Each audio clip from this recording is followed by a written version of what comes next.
Being the art kid in grade school for 12 years, essentially, going into fine art school and thinking I wanted to become a painter, ending up becoming a woodworker and furniture designer, then moving into all the careers. You never really know where life is gonna take you. So it's winding, but we all get there eventually.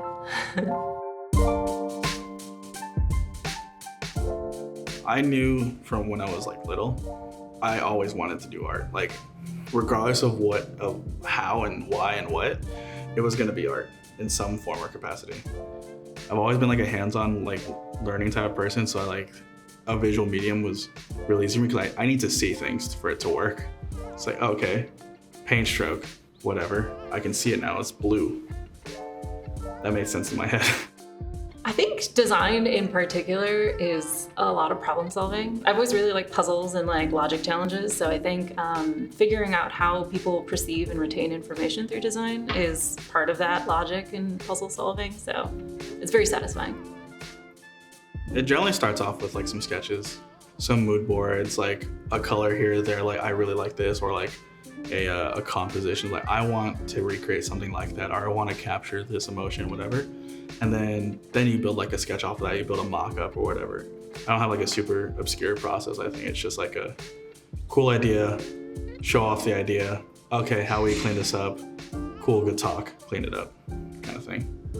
My process always starts from getting references, seeing what other people are doing, and not necessarily copying it, but gathering a bunch of different ideas and seeing how you can mishmash them all together into something new. My process always begins with pen and paper because that's where my humble beginnings started. It goes from pen and paper into digital wires and lines, and then you start to experiment with colors and fill out shapes and figure out layouts. So it's just a step-by-step process. Sometimes I can be called a perfectionist, which I try not to be because that's part of the process. When you have an image in your head, sometimes you just want it to go perfectly to that image, and if it doesn't work, you'll have creative block, or you'll work tirelessly to get that image, and it sometimes just never comes out. The technical process of overcoming a creative block is probably the biggest issue for me. And I think it's exponential when it's based on a passion, and with art and design being a passion, it's ever looming. Sometimes the imposter syndrome, but I think when you're surrounded by a good team that believes in you and trusts you to make awesome stuff every day, then, it's not as hard as you think it is.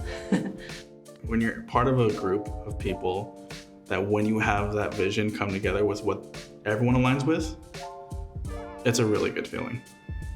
I mostly work in After Effects and Illustrator. They're both very tedious tools, a lot of detail-oriented stuff, but I like the control I have with both of them. Photoshop, Procreate, Illustrator, those are the main three.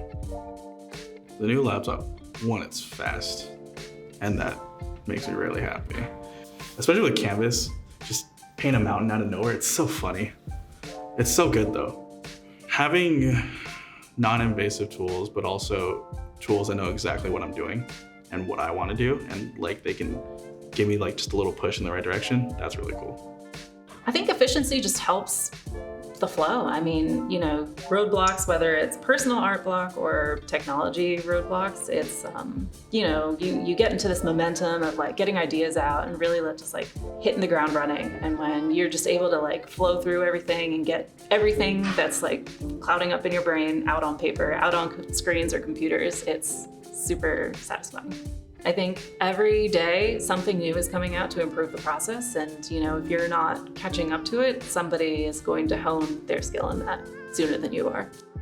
Before, I would take days to do part of what I want to do now, and having something that's even faster than what I'm doing now.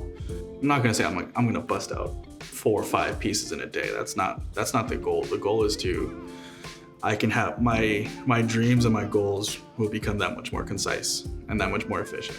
Where I can if I tell you I want to make something, I can exactly show you what it is. I can't oh, this is kind of it. No, it's this is it. And that's the main goal. I think also, you know, with new technology, as I was talking about earlier, and like trying to hone in on these like applications that people are developing to help make art and design easier, this laptop would help exponentially with that.